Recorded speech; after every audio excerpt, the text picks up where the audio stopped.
Hi everyone, welcome back to Sydney and Starlight, and if you're new here, welcome!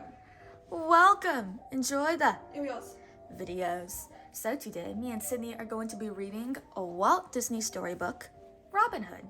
So, let's begin. Who's that? What? Robin Hood. Top of the morning to you. Elena Dale's the name, and I'm a wandering minstrel. I keep an eye out on things around here. Let me sing you a song about the good folk of Nottingham Town and the great forest of Sherwood, home to the most famous hero that ever lived, Robin Hood, and his band of merry men. Listen carefully now. The big brown bear's name is Little John, and the sly fox by his side, why, that's Robin Hood. To some, these great pals are bandits, but to others, they are heroes, for they have only one crime, robbing from the rich to give to the poor. Our story begins with Robin and Little John together in Sherwood Forest, roaring with laughter. Suddenly, they heard a rumbling noise. Quick, Little John, let's hide. It might be the scheming sheriff and his pose, said Robin. The two friends were astonished to see a magnificent golden carriage passing through the clearing. Wow, said Little John. I thought King Richard was away fighting in the Holy Land. The impostor riding in such style is his brother, Prince John, explained Robin. But luckily for us, he is even sillier than he is wicked. Hurry, Little John, I have an idea. Robin and Little John darted behind some trees and reappeared moments later, gaily dressed as gypsy women. Robin hurried after the royal coach, and Little John followed, hitching up his skirts as he ran. Stop! Stop! Cried Robin. Fortune's forecast, luck charms. Let us show you what richness awaits you. Inside the royal coach, Prince John was admiring his reflection. Oh, sire, how regal you look, admired Sir Hiss the snake. Yes, Hiss, beneath such a jewel, my noble head, began the prince, is an even more noble than King Richard's, interrupted Sir Hiss. Silence, silly serpent, commanded Prince John. Never speak my brother's name. You will hiss no more today. And with that, the wriggling reptile found himself locked in his basket. Halt! Cried Prince John when he heard the gypsies. He could never resist having his fortune told. Step inside, he said to the friends. Hiss suspected a trick and hissed louder than ever when Robin stepped inside the coach. But Prince gazed lovingly into the crystal ball. He did not notice the sack of gold Robin pulled away from Hiss. Robin fled from the carriage, laden with gold, stopping only to grab Prince John's ermine cloak. Stop! Thieves! I've been robbed! Yelled the furious prince, realizing he had been tricked. Let's get going, shouted Robin. He looks mighty mad. Never fear, Robin, laughed Little John. His Majesty is about to lose something else. As he spoke, the coach wheels fell off. Little John had also been busy. When he returns to the castle, Prince John was beside himself with rage. So sorry, sire. I saw the trick, but, said Sir Hiss. Silence, slithering scoundrel! My fortune is lost, but not for long. Sheriff, raise the taxes. Bring me all the money in the wretched town. Prince John snarled cruelly. I shall have my revenge! That very day, in another part of the town, it was little Skippy Bunny's birthday. His sisters had saved all year long to give him a shiny new gold coin. Happy birthday, Skip, came a gruff voice suddenly from the doorway. The wicked sheriff of Nottingham had come to call. Surely such a greeting deserves a little something in return, said the sheriff to the astonished bunny as he snatched the coin. Then he was gone, slamming the door behind him. Skippy took one look at the empty box and began to cry. Little Skippy's ears pricked up when he heard another rat-tat-tat-tat at the door. "Alms for the poor! Alms for the poor!" cried a poor, blind beggarman. "Oh, kind sir, how we would like to help," said Mother Rabbit. "But I am a very poor widow, and—" "Say no more," interrupted the beggar, removing his spectacles. "I bring you gold, and for little Skippy, here is a bow, some arrows, and a hat, just like mine." Skippy and his sisters let out a cry of joy. "Yippee! It's Robin Hood! Hooray! Hooray for Robin Hood!" Can you say hooray? Hooray! The sheriff was still busy collecting taxes. His nose was so long he could sniff out gold coins no matter where they were hidden. He burst into the blacksmith's house. "Okay, Smithy, hand over the loot," he said, pulling on the poor hound's plaster cast. "Upsy daisy!"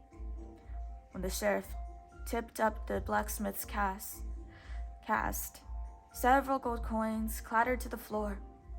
The sheriff whisked them away as taxes. A little later that day, Skippy was testing his new bow. But as luck would have it, his first arrow landed right in the middle of the castle courtyard. "Don't go, Skippy," cried his friends. "Prince John will kill you." But Skippy was already sliding under the portcullis.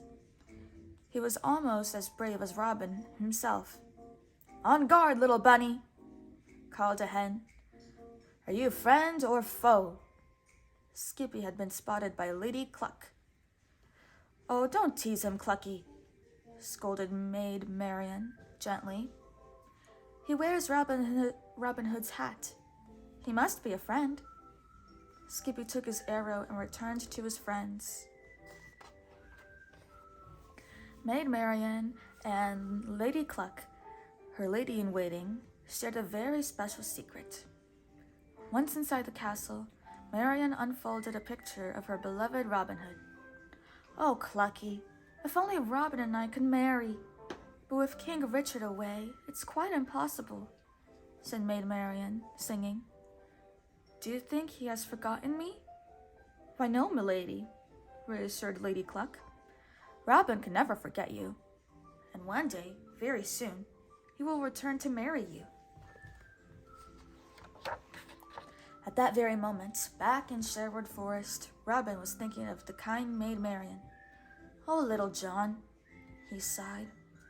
"Such a high-born lady as Maid Marian could never marry an outlaw." But little John had other things on his mind.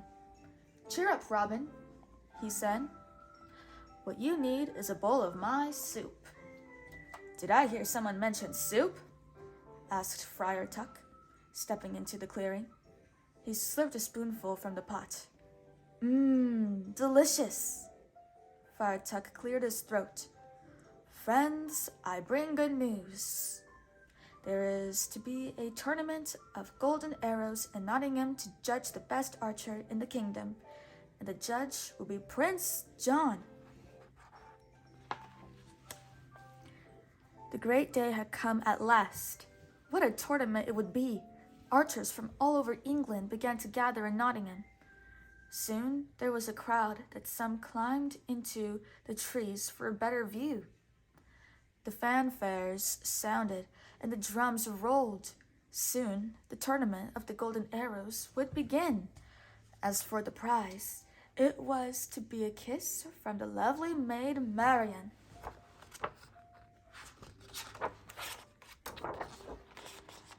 A kiss from Maid Marian! Robin Hood just had to win the tournament. He didn't know that the clever Prince John had devised the tournament as a trap. Robin Hood and Little John put the finishing touches on their disguises. "Well, I swear, Robin," said Little John, "not even your mother would know you dressed like that." "You don't look so bad yourself, Little John," replied Robin. "Whoops! Sorry, my lord. I meant to say Sir Reginald, Duke of Chutney." Little John made straight for the royal box and was warmly welcomed by the prince. As for Marian, she secretly hoped that her beloved Robin was somewhere in the crowd. But sly old Hiss smelled a rat. "Duke of Chutney, my hat," he said. "I can see through your phony disguise." "Back in the basket, Hiss," snapped Little John, and the sulky snake pretended to obey. If Little John is here, that rascal Robin can't be far. But I must have proof, thought the snake. And slithering from the basket, he slid into the crowd. When he saw the balloon seller, he had an idea.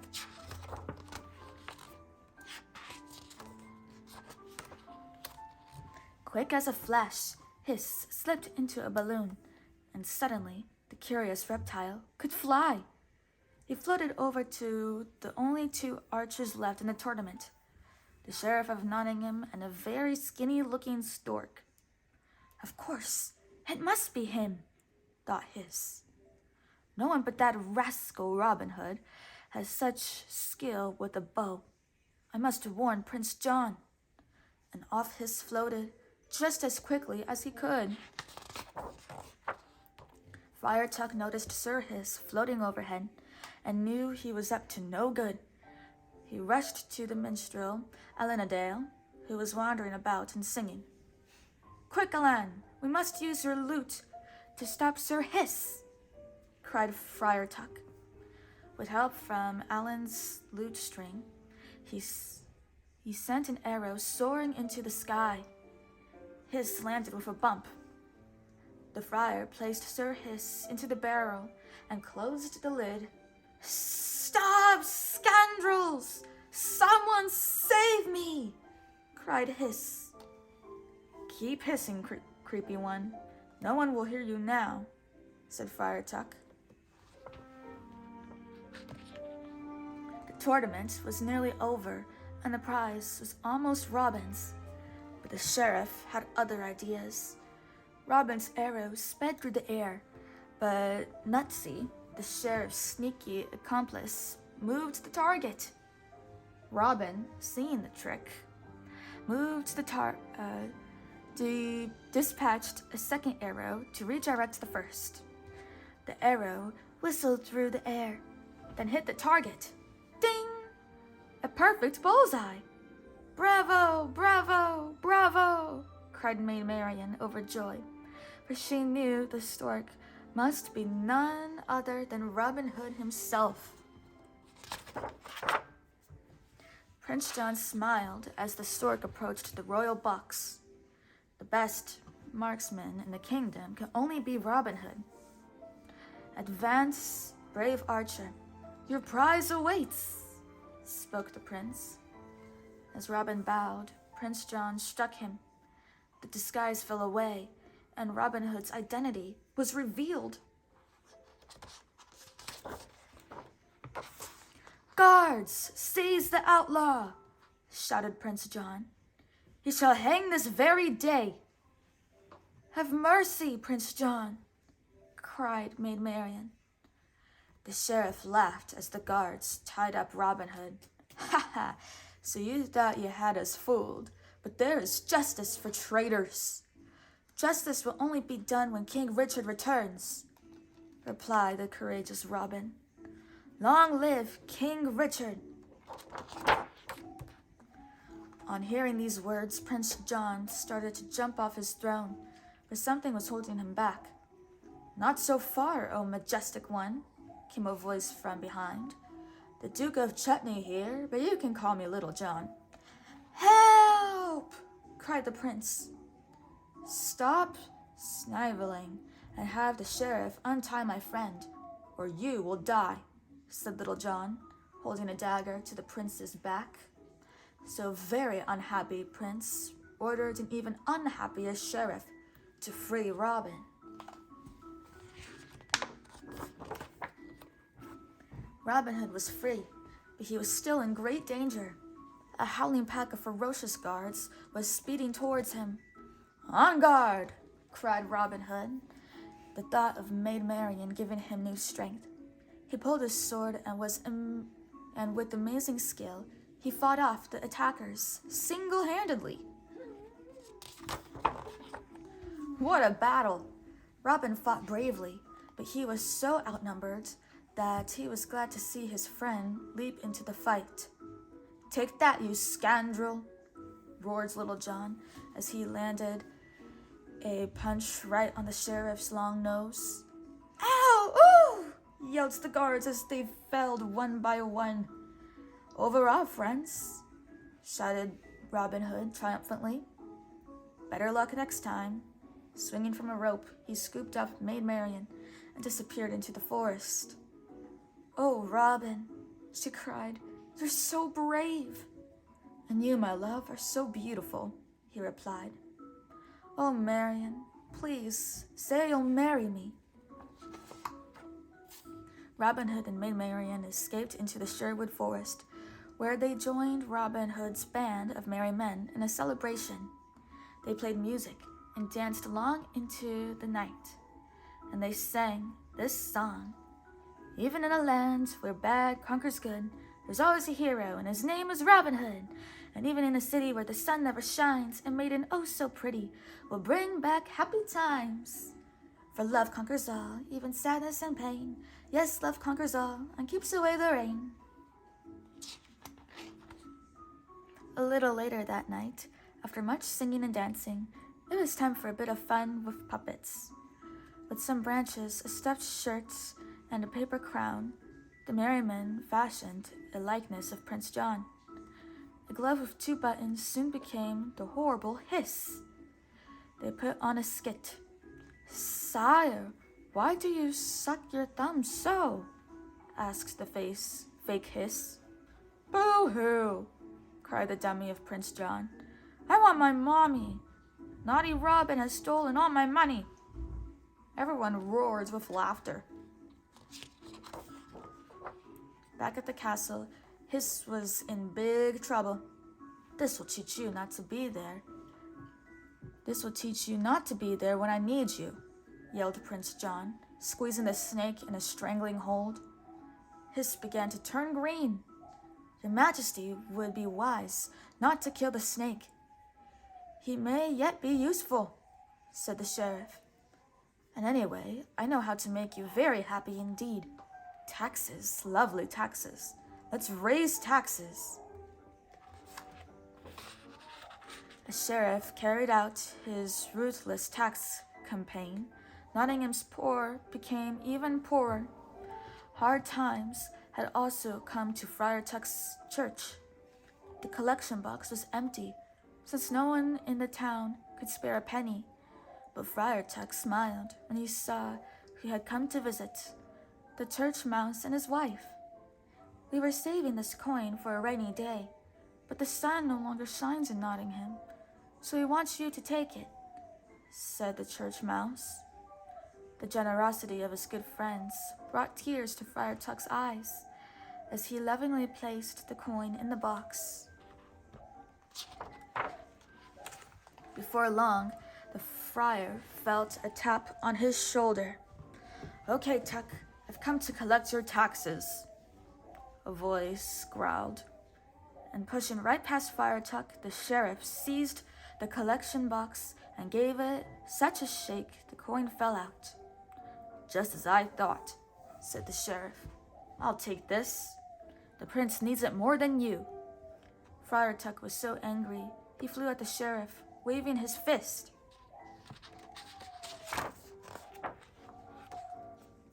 The sheriff took pleasure in throwing Friar Tuck in prison. That very night, the friar could be found chained to a wall in the castle dungeon. His unfortunate cell companion, Grandpa Owl, had been imprisoned because he had no money to give Prince John. "If this goes on," said Grandpa Owl, sighing, "soon all Nottingham will be in prison." "Exactly," replied Friar Tuck. "There will be no one left to pay taxes, and the prince will have to free innocent subjects like you and me," interrupted Owl. "Free us? You're joking, my good brother," Friar Tuck said. "Prince John would sooner have us executed." Even as they spoke, Prince John and Sir Hiss were gazing out the castle window at the sheriff, who was preparing the gallows for Friar Tuck's execution. "Oh, how happy I am," chuckled the jubilant prince. "The friar in prison. What good news! He will hang at dawn, and when the wretched Robin Hood comes to save him, we will be waiting. What does my royal serpent think of that?" "Sire, your royal sovereign is the slyest schemer that ever lived," replied Hist. News travels fast in Sherwood Forest, and it was not long before Robin heard about Friar Tuck. He quickly disguised himself as a blind beggar and went directly to the castle. As he approached, a royal guard took aim. "Halt! Who goes there?" squawked the guard, giving Robin a poke with his bow. "Not even Robin Hood himself could get past me and live." "Alms for the poor," cried Robin. "I'm just a poor blind man." The guard went on his way, and Robin wasted no time. Off came his disguise, and he signaled to Little John. Together they crept into the castle and began searching for the sheriff. They soon found him, sound asleep, on prison duty. Robin stealthily stretched out his hand for the keys, fastened to the sheriff's belt, but the sound of footsteps made him dart back into the shadows. "Phew, that was close," whispered Little John as a guard stamped past. Little John jumped the guards from behind, and in no time at all he had them both trussed up like turkeys at Christmas time. "Here, catch," whispered Robin as he threw the keys to his friend. "Set the prisoners free while I take care of the royal treasure." In the royal bedchamber, all was quiet. Prince John, clutching his gold tightly to him, was dreaming of the day when all the money in the world would be his. Sir Hiss's little cradle gently creaked, and his sharp eyes were firmly squeezed shut. Neither of them stirred as Robin crept silently into the room. Meanwhile, down in the dungeon, Little John unlocked a cell. "Cock-a-doodle," whistled Elena Doyle. "What a sight for sore eyes! But what kept you? We were beginning to run out of songs to sing." Little John unfastened his chains and those of Toby Turtle. "I was okay," croaked the tortoise. "When I got tired of singing, I just tucked myself into my shell." Little John laughed. "Now you are free," he said. As Little John continued freeing the prisoners, he was greeted by all with cries of joy. "Let me shake your hand, kind sir," chirped a small bird with a furry white beard. But there was no one happier than Friar Tuck. He hadn't been in any hurry to go to heaven. Meanwhile, Robin Hood had rigged up a rope and pulley to lower the gold to Little John and the merry men who were waiting below. Robin had just climbed on the rope himself when Hiss's eyes flashed open. "Your Majesty, wake up!" cried the snake. "We've been robbed!" Try as they might, neither Hiss nor the prince could reach Robin, but their strikes woke the archers. "Ouch, Little John, pull me in. These arrows sure are sharp." yelled Robin.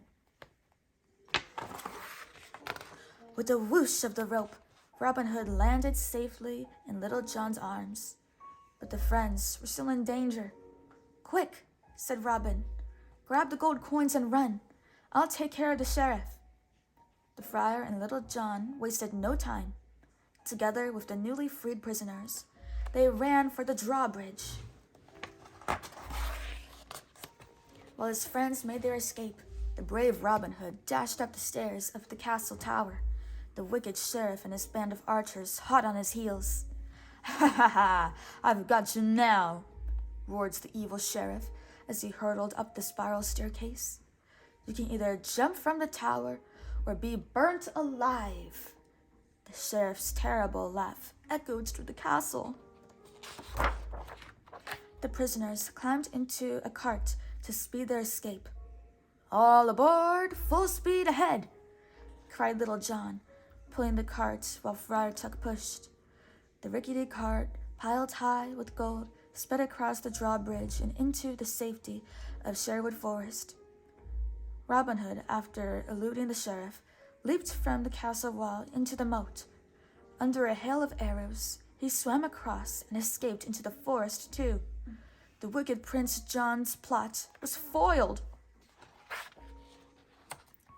There was great happiness in Sherwood Forest that night. "Long live Robin Hood!" cried little Skippy, and everyone cheered loudly. "Hooray! Hooray for Robin Hood!" cried Friar Tuck. "And long live good King Richard! May he soon return to bring justice to our land." Friar Tuck raised his eyes towards heaven. "May our prayers be answered very soon." The friar's prayers were soon answered. A few days later, all the bells in England were ringing to announce the return of King Richard. Tuck had a very important task.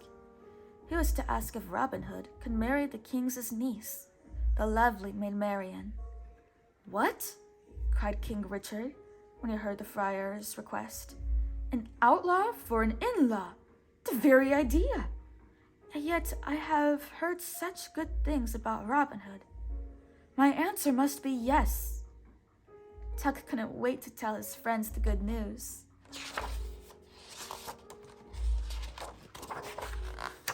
The lovely Maid Marian's wish finally came true. She married her beloved Robin Hood, and they both lived happily ever after. The minstrel, Elinadale, wandered through the countryside, singing of Robin Hood's exploits and ending with this refrain: Robin Hood, riding through the glen. Robin Hood, with his merry men. Feared by the rich, loved by the poor. Robin Hood, Robin Hood, Robin Hood. The end. So, that is it for today, everyone. We really hope you all enjoyed it, and we will see you all in the next one. Ciao! Pick out your favorite page.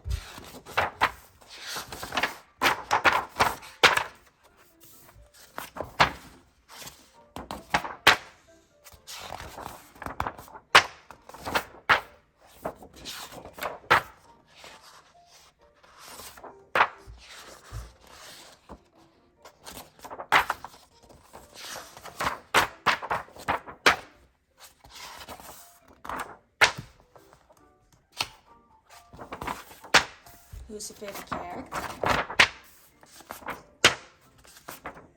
Can you say Robin Hood? Robin Hood.